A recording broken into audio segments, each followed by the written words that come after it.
Becky, welcome to Transitions Unscripted. And these are conversations I have with friends all about life's unexpected twists and turns and how we navigate our way through them. So thank you so much for joining me. It's lovely to see you. I see you too. Now, we're going to be talking about your alopecia today. And this is a Yeah. conversation that you've actually had with my children. But Yeah. over all the years that we've known each other, we've never actually spoken about it in any detail. So thank you for wanting to come and do it and to share your story and your experiences. And also, hopefully, give some support to the people listening that might be going through something similar, or they might know of someone who's also suffering from hair loss. So any Mm. advice that you can give will no doubt be invaluable.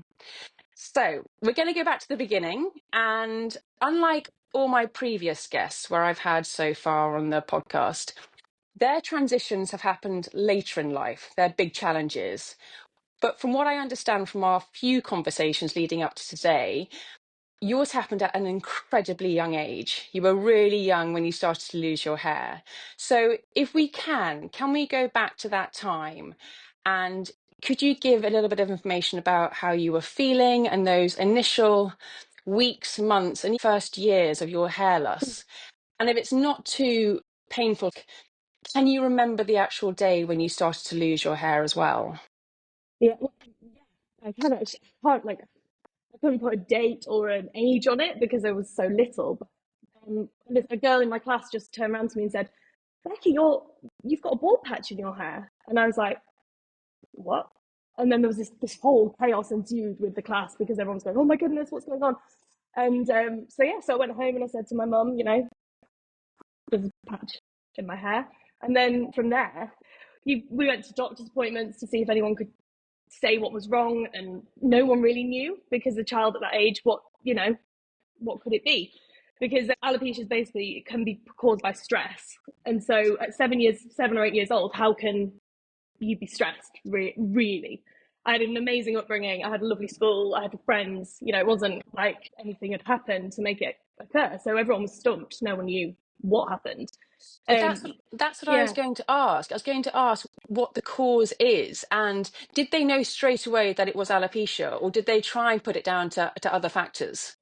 yeah. So they know what. So basically, what causes it is your immune system attacks your hair follicles, and lots of different things can cause it.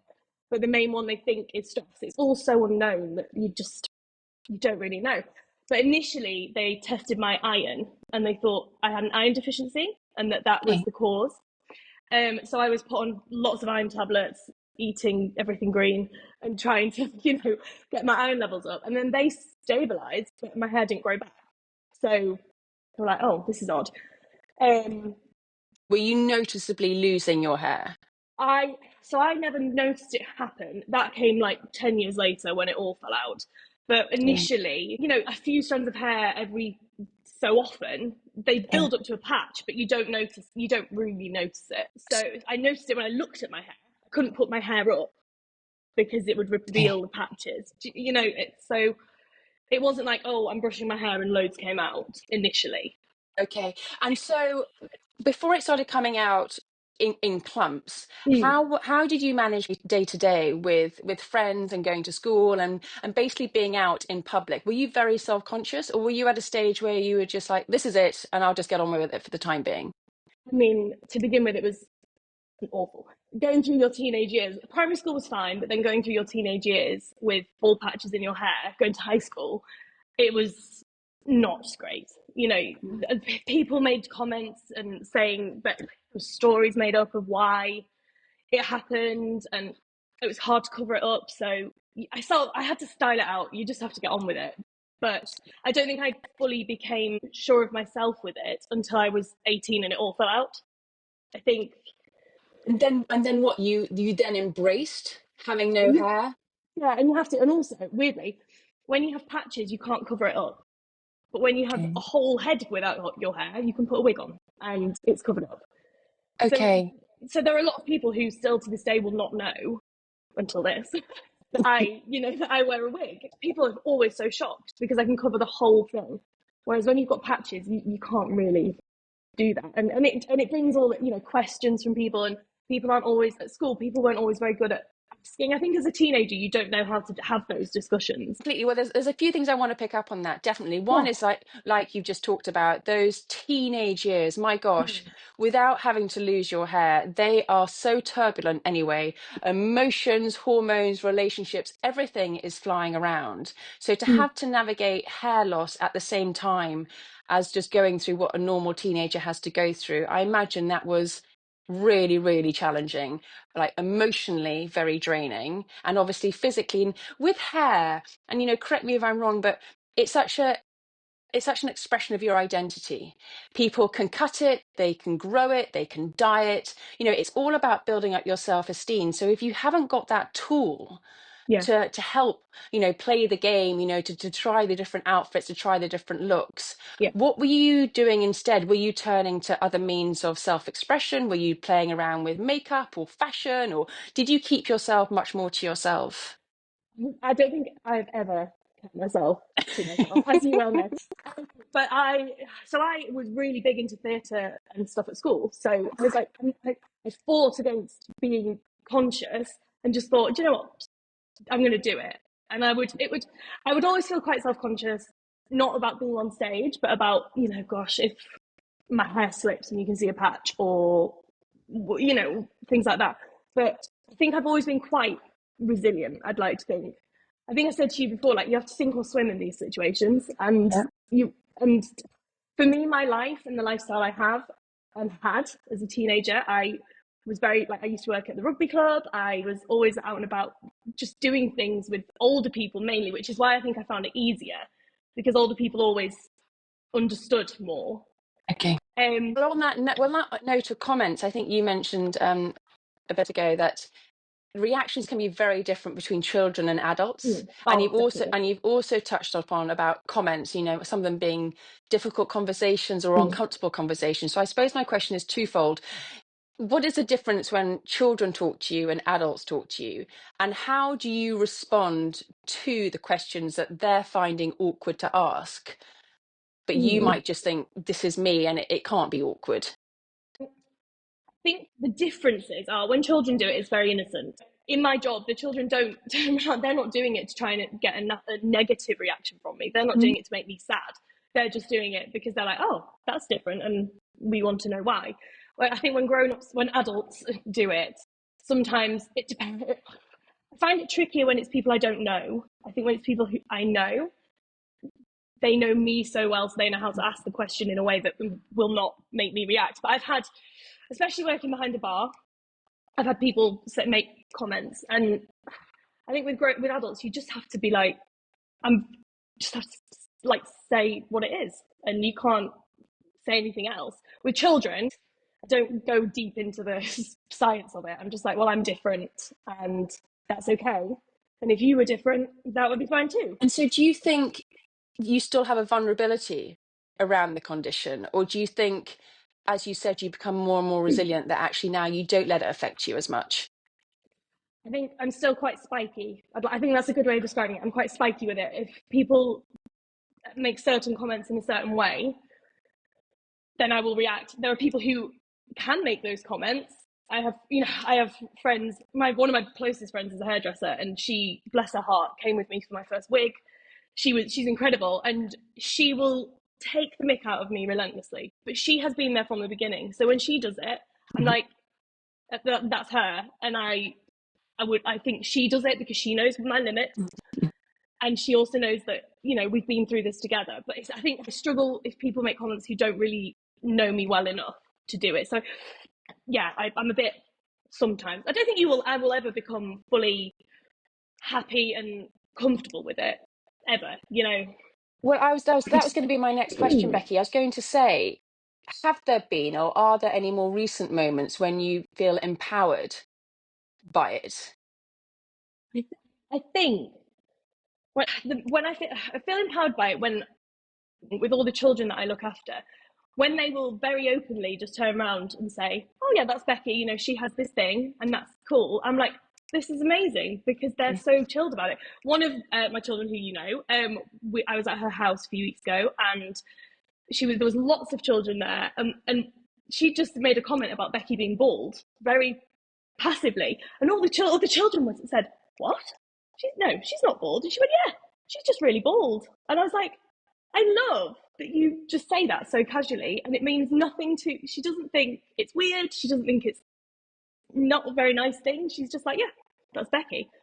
And Exactly. It's you. yeah, It's you. And I it's an innocence. It's they you know they haven't been affected by what they've seen on a screen or what yeah, they've read. What it's coming from a very, very safe and kind place, isn't it? yeah, And yeah. I think that is the beauty of the children. They say it as it is, but it Mm. doesn't come with any other meaning.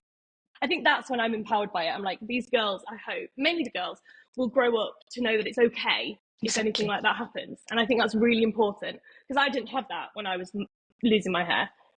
It was so unknown, and no one could turn around and say to me, don't worry, it will be fine. You know, as much as my parents could try to, and they were amazing, as much as they could try and help. You can't look at someone with a full head of hair and go, well, how, you can't tell me that because you don't know what it's like. Well, can I talk about your family, if that's Yeah, of course you okay? can. Obviously, we know James, your husband, and I imagine he's been a big support. But I want to just go back to, can we go back to those younger years? And as you just alluded to, your parents. It's every parent's prerogative to protect their child, and if they see their child struggling or upset, it's devastating. So how was your relationship with them when you were going through such a trauma yourself? Were you acutely aware that they were trying to help and they couldn't help? I didn't notice in the early days because I just don't think it really was as big a thing. But I moved away to university and then had to ring my mum and dad and basically bawl my eyes out and be like, my hair was coming out in clumps that were like this big. And so ringing my mum and dad and crying is firstly a big thing because I'm a very confident and very happy person generally. So I think for them hearing me like that it must have been awful. And I almost feel sorry for them in that sense because I'm so sorry I put that on you. But like you say, they're my parents and they just want the best for me. Um, but they were great. They were so good. They took me to hospital appointments because trying to find out what was wrong. And then essentially it was, do you want a wig or do you not want a wig? Mhm. And you have to pay for these things. So, as a student, I couldn't afford them. So my parents were unbelievable. They were like, let's go, we'll get it sorted. I went to the wig shop, and I only know because I've been told by my hairdresser friend that how hard it was for my parents. They've never shown me it. Really? So I Wow. obviously, So, sorry, yeah. And carry on. no, sorry. As an adult, I am now well aware. Thinking about the children I look after, if I saw them go through something like this, it would break my heart. So Mm. now I'm very aware of how they must have felt. But initially, they didn't show it. They were just stoic and just got on with it. Isn't it amazing, though, Becky? But at the beginning of that conversation just then, you were trying to protect them, and you were saying how Mm. sorry you were about putting them through your own condition, and now you know that they were trying to protect you as well Yeah, from their yeah, own emotion. So that both sides are acutely aware that it's such a sensitive topic that they're almost trying everyone's trying to put a brave face on yeah, to it, isn't yeah. it? And And yeah, yeah, basically, yeah. and is it something that you talk about with your parents now? I mean, we never, like, my family, historically, we don't do serious Okay. chats generally. We talk about it, and they're very proud of the way I've like handled everything. And now I've taken the baton on of paying for all these expensive wigs and all that. But they will help me with things like that if I need it. But yeah, we talk about it, but I'm generally quite jokey because that's the way I prefer to handle it. Mhm. When James and I got married, Dad did a speech and he rang me and said, "Look, do you want me to mention it explicitly in my father of the bride speech, or do you want me to just skim over it?" And I was like, "Do you know what? Let's just skim over it, but you can, in your own words, put it out." And he just said she's been through a lot, and everyone here has seen her go through that, and look at how she's come out. It's not that we don't talk about it; it's just not a thing to talk about in that sense. I suppose it's not a defining factor about you, is it? You know, what is so special about you is that it's your personality and the person that you become, and you having alopecia is just a part of that. It doesn't, like we say, define you, which I think is so No, important to remember, isn't it? About any condition that someone might has, it doesn't consume all of them. It's just a part of them, isn't it? exactly. I think sometimes in life you just have to be like, what's important? And actually, the fact that I haven't got any hair, yes, it has its importance, but it's not the main important thing in my life. I have a lot more going on. I think you've So, absolutely summed it up exactly. Let's open it up to the beauty industry because I've been thinking about this, and some would say that the beauty industry as a whole is a lot more inclusive and diverse. And some would say that there is a long way to go to be a lot more inclusive and diverse. So when it comes to the representation of alopecia, what is the narrative out there about that? Because it's something that, because it's not a day-to-day part of my life, I'm not aware of it. So yeah. are there role models out there in the public eye talking about it and giving it the platform that it deserves? So I think a lot's changed in the. I mean, I'm 29 now, so it's been like 22 years of this. So a lot's changed. Obviously, initially, the only person my mum could say was Gail Porter. That was the only person. It was like, oh, Gail Porter, she's out there, and look, she's okay, she's beautiful, and that was amazing. And I've always looked up to her for that because I'm like, this is cool. And she was my initial first person. But especially since the development of TikTok and things, there's a lot more people I've found on there talking about it. There's not necessarily people who I would say are famous, but there's a lot of TikTok creators who have alopecia who will do makeup tutorials, wig tutorials. Generally, I would say in the makeup, from what I've found anyway, there isn't much guidance on what to do. I don't have eyebrows. So when I was trying to draw on my eyebrows, there's not much you can really find unless you dig really, really deep to help you with things like that. And things like eyelashes, I don't have eyelashes. I don't have anything, so I have to stick eyelashes on. But they're £5 a pop, so there's not. And I'm not saying we should get freebies, but no one takes it into consideration that I have to wear them every day. So that is a lot of £5. I use them more than once, but it's a lot of money. it So I all just think it that, all begins to add up, doesn't it? The thing, and yeah. whilst you're just sort of talking about the finance, like, can we talk about your wig as well? Because you mentioned that obviously it's expensive. So if you don't mind me asking, how much is a day-to-day wig that you might wear? So this wig is just under £3,000. Is So it really? yeah, Wow. so the thing with this wig is, so essentially when I first started wearing wigs, I was wearing synthetic wigs, which would melt if you got too close to heat, which is not ideal. But I think then I was a bit in denial. I was like, no, my hair's going to grow back. I don't need to spend all this money. It'll be fine. And then after a while, I thought, this is no, you need to be serious here. And so there's a company that are called Freedom Wigs, and they make them in New Zealand. It's all real hair, and it's got a silicone cap which only fits my head, so no one else could have it. So I've had my head, basically they stuck dots all over my head, took a Wow. scan of it and printed it out. James found it fascinating. He loved it. So the rep I have with that company is absolutely phenomenal. She's great, and she actually has alopecia herself. So for me, that puts me at ease, because when I go for when I initially went for a consultation, she just took her hair off and was like, And you know, she knows exactly what you're going through and what you've been through. and that's a big thing. I struggled going into just a normal wig shop because these girls that were helping me choose them had their own hair, and they don't Yeah. understand.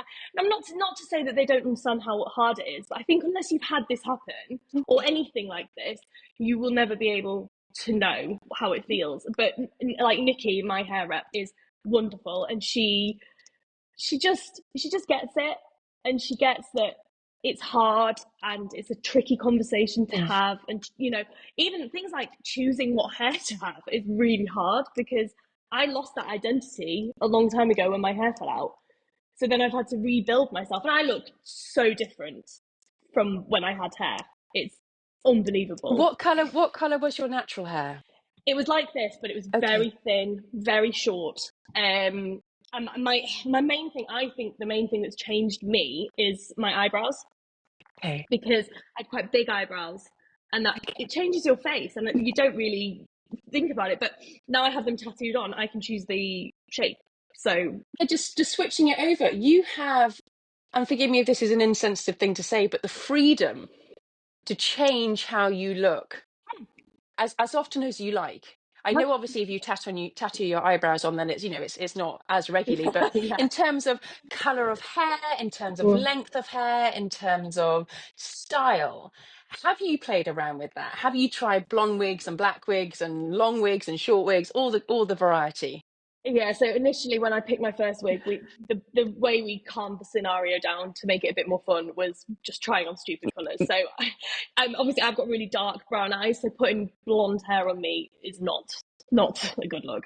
So I've done blonde, and I've had a fringe a few times. I've had a long, I've had quite short, I've gone dark, I've gone quite light. But that was when they were cheaper. Now, these are a lot more expensive. And so can you still wear those wigs, or those are synthetic wigs that you don't wear anymore? I wouldn't wear the synthetic ones because they were a lace cap, and they're so uncomfortable. I can't tell Yeah, you how uncomfortable they were. And yeah. they didn't fit properly because they couldn't have a lace cap for everyone's head. So they'd sag at the back, and they were just, they were a means to an end, I think, rather than a final thing. What's the biggest challenge with wearing a wig, do you think? These wigs, what is the biggest challenge? Or maybe there isn't. Maybe you enjoy it and it's the ease. Yeah, I really do enjoy it. And actually, James and I have this conversation quite regularly, like, what would I do if my hair grew back? Because I wouldn't be able to just this hasn't been styled for about 2 weeks. I've just left it on a wig stand. You don't get And bedhead. and so when Nikita, my lovely hairdresser friend, styles my hair for a wedding or a party, I can keep that in for days on end. So That's amazing. yeah, there are far more positives than there are negatives, I would say. One thing actually, my friend Rose noticed the other day was I get really bad rashes sometimes because having something on your head all day, especially I've noticed in this cold weather, really it does irritate it. Nothing's perfect. You just can't have a wig that's going to suit everyone and make everyone's head fine. I do get that. I would say that is the only thing. And obviously the fact that when the bits of hair come out, as it does, because it's not final, that's annoying because it starts getting thinner. But really, the fact I sometimes get a dry head and the fact that it falls out and it obviously won't grow back, they're the only negatives, I'd say. Well, that's fabulous, isn't it? Particularly when something costs so much. And like you say, to go Yeah. through the whole process of making sure that it fits you personally as well. You can't have something that you don't enjoy wearing. So No. that's a delight to know that when you walk out of the door that you feel put together, which is fabulous.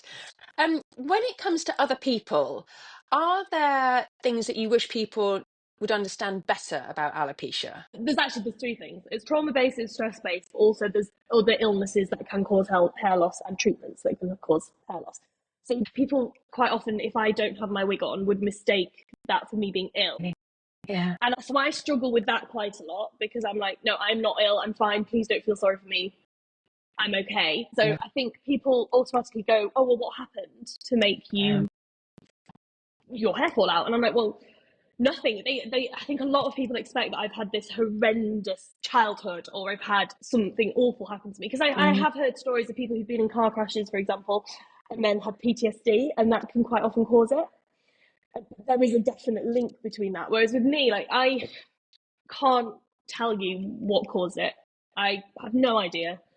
And I think for me, when people are like, oh, but you must have had something awful happen, I'm Mm. like, not really. I've been incredibly lucky. I've had a wonderful upbringing, wonderful friends. I have a great job. There's It nothing. is what it is, isn't it? So if you lost your hair and didn't know the cause of it, is there the potential that it could grow back? What does the future look like in terms of hair growth? They don't know. I think I had about 3 or 4 different treatments to try and get this to grow back. I took steroid tablets Okay. initially. That was my first one. And then the really horrible one was I would have neat steroid injected into my scalp. So they would put, yeah. That just That was when sounds I, oh, incredibly it was painful. Oh, horrendous. That was when I had patches. So they would basically inject the patch site with steroid in the hopes that it would make the follicles, Stimulate the yeah, growth. basically kickstart the growth.